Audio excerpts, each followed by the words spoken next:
Hello dear, welcome back. मैं प्रियंका चौधरी और आज की इस वीडियो मॉड्यूल में हम पढ़ने वाले हैं हिंदी ग्रामर का टॉपिक वर्ण विचार, जो कि सभी कक्षाओं के लिए बहुत ही महत्वपूर्ण है।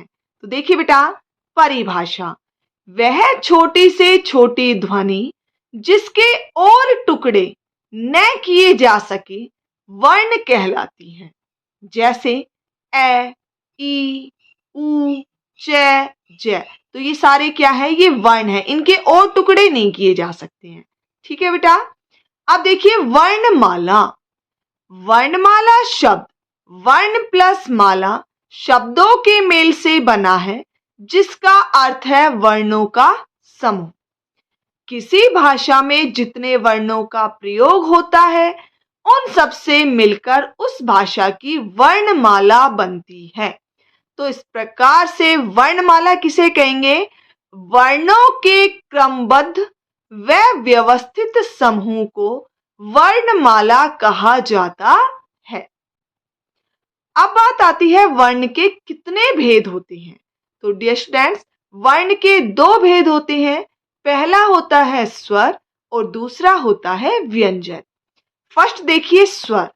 वे ध्वनियां जिनका उच्चारण बिना किसी सहायता के किया जाता है और हवा हमारे मुख से बिना किसी रुकावट के निकलती है, उन्हें स्वर कहते हैं। अर्थात जिनका उच्चारण स्वतंत्र रूप से किया जाए वो क्या कहलाते हैं? स्वर कहलाते हैं। जैसे ए, आ, ई, उ आदि।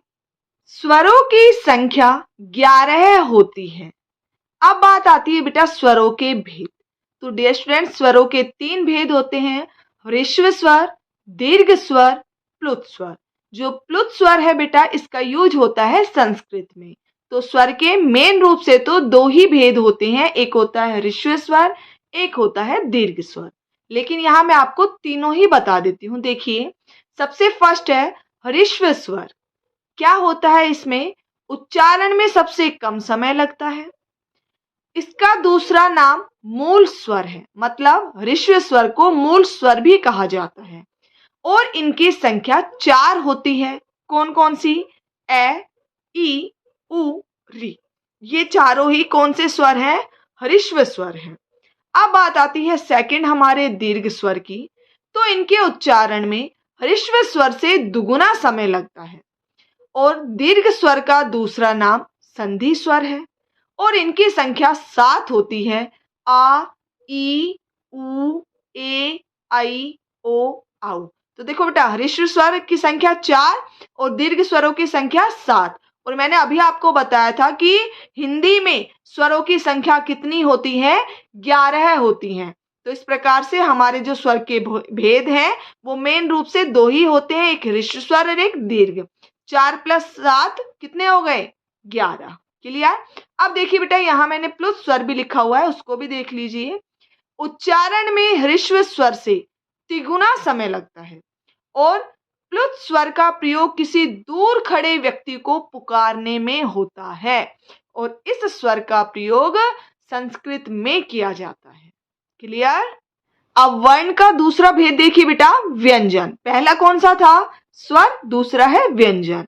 वे वर्ण जिनका उच्चारण स्वरों की सहायता से होता है उन्हें व्यंजन कहते हैं। स्वर का उच्चारण स्वतंत्र रूप से और व्यंजन का उच्चारण स्वरों की सहायता से। इनकी संख्या मूल रूप में 33 है। कितनी होती है? 33। अब बात आती है व्यंजन के भेद।